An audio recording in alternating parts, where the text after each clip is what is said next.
चढ़ना है। तो बगीचे का मालिक उठ गया। बोले, मैं बताता हूँ कौन से पेड़ पर चढ़ना, रुको। डंडा लेकर के आए। कहाँ हो तुम? अब जगन्नाथ जी माधव दास जी को छुपा रहे हैं। बोले कि इतना तेज क्यों बोलते हो, पहले ही कहा था आवाज नहीं करनी। देखो आ रहा है, ढूंढ रहा है हमको। कुछ देर बाद बगीचा का मालिक घूम के चला गया, वो उसको नहीं मिले। माधव दास जी बोले, अब क्या करना है? बोले, देखो पेड़ के ऊपर हम दोनों में से कोई एक चढ़ेगा और नीचे दूसरा, ऐसे करके लपकेगा, गिरेगा तो धम आवाज होगी, फिर से आ जाएगा माली।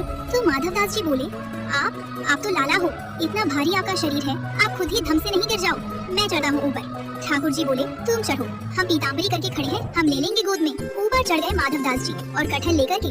माधव दास जी ऊपर से चिल्ला के पूछे, कौन सा दूं, ये वाला कि वो वाला? ठाकुर जी बोले, तू खड़े रहे ऊपर ही। इतने में ही बगीचा वाला बोले, मैं बताता हूँ कौन सा। ठाकुर जी तो वहाँ से भाग गए। अब ऊपर से माधव दास जी कटहल गिरा रहे हैं, नीचे धम। अरे ये धम आवाज आ रही है, आप लपक नहीं रहे क्या? नीचे माली बोला, मैं लपकूंगा, आजा नीचे। माधव दास जी नीचे उतर करके आए। बेचारे ठाकुर जी तो भाग गए वहाँ से। माधव दास जी जैसे ही निकल करके नीचे आए, हाथ पाँव बांध दिए। बोले, रुक जाओ, तुमको बताते हैं, सुबह होने दो। माधव दास जी इधर उधर देख रहे हैं, किसको ढूंढ रहे हो? बोले, एक और आए थे साथ में, उनको ढूंढ रहा हूँ, हमें तो कोई नहीं दिखा।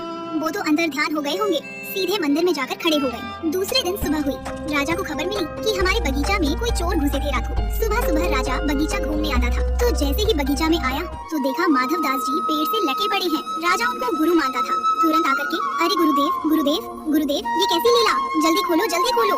माली बोला, इनको नहीं खोलना, ये रात में कटहल चुरा रहे थे यहाँ से। अरे हमारे गुरुजी हैं, खोलो इनको। तुरंत खोला।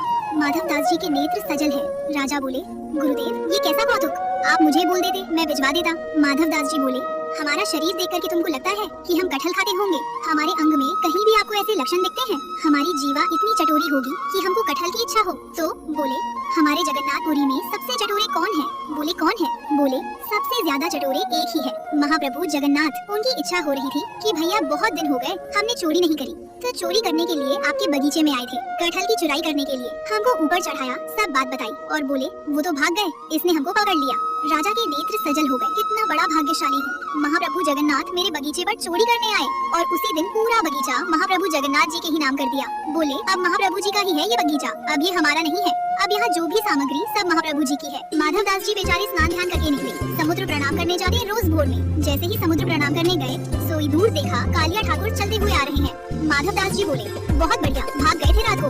बोले, हम तो नहीं भागे, तुम चिल्ला क्यों रहे थे? माधव दास जी बोले, तुम्हारी इच्छा तो पूरी हो गई, चोरी करनी है चोरी करनी है, एक कटहल हाथ नहीं बढ़ा आपके। बोले, अब क्या करें?